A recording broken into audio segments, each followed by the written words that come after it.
The Jerome family photo album is full of wonderful memories, and in each and every picture, daughter Carolyn's beautiful smile.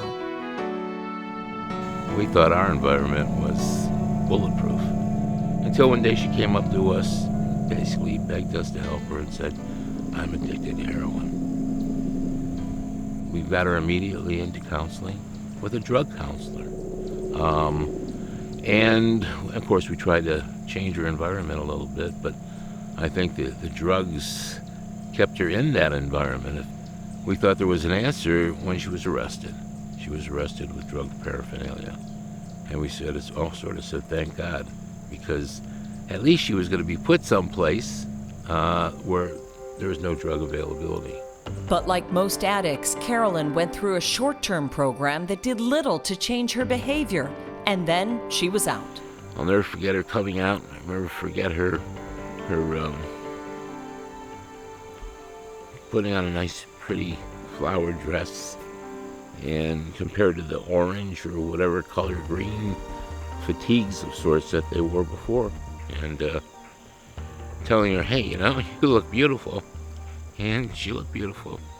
The beauty and the smile were masking the truth. She always used to find a lot of respite in being in the metro parks.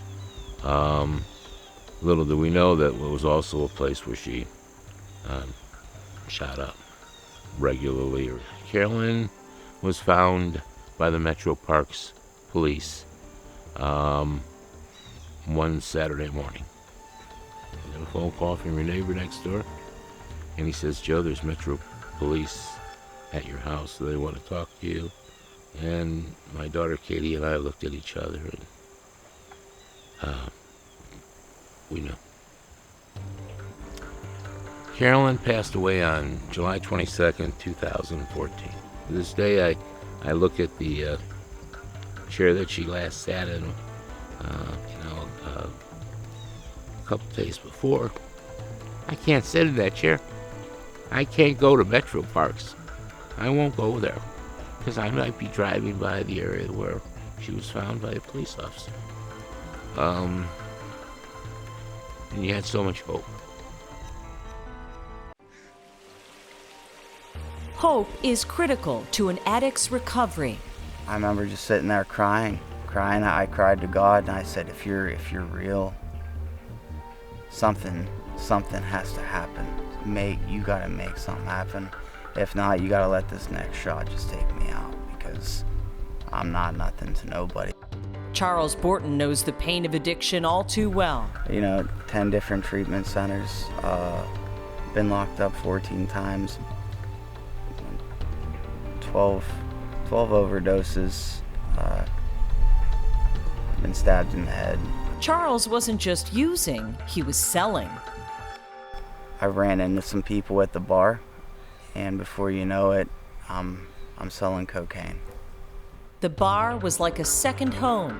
My mother is an alcoholic, and so I guess a lot of it would stem from that. My father is a recovering alcoholic. I was 4 or 5 when they divorced, so after that I lived with my mother, and then I spent a lot more time at the bars, local bars, than I did just having the life of a normal kid. At 19, Charles joined the Marines and started drinking. Eventually, the drinking, somebody told me you could sober up with cocaine after drinking so much, so I guess that's where it started.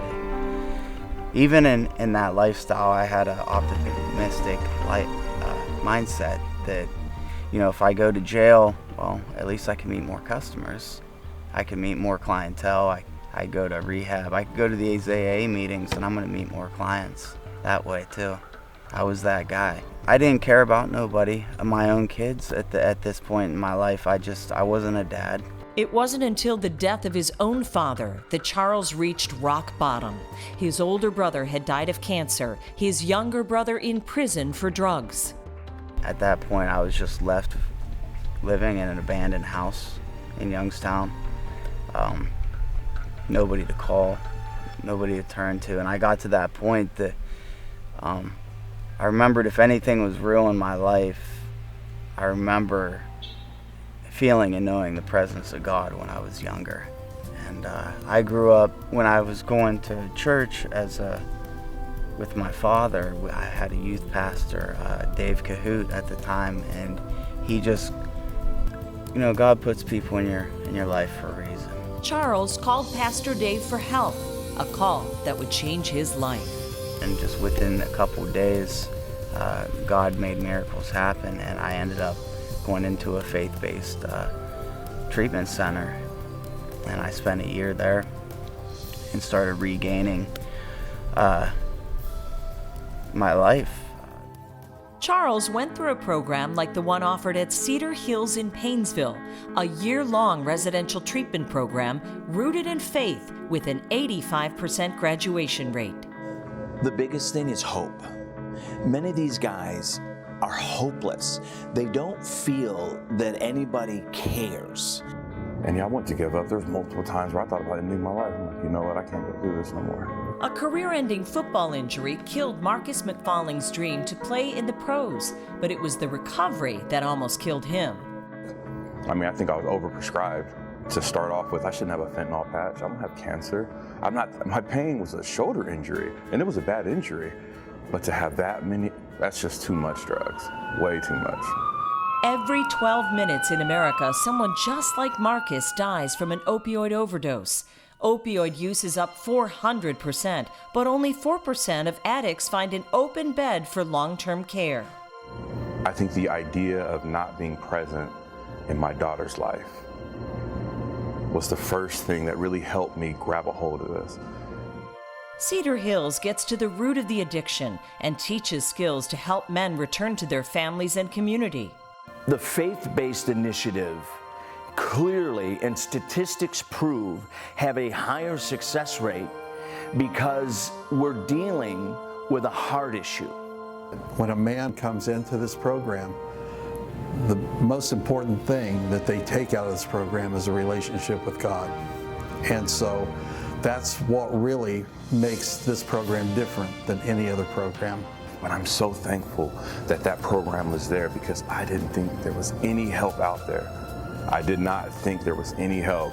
And now I wake up every single day and I look at my daughter and I get to be the dad that I always wanted to be every day.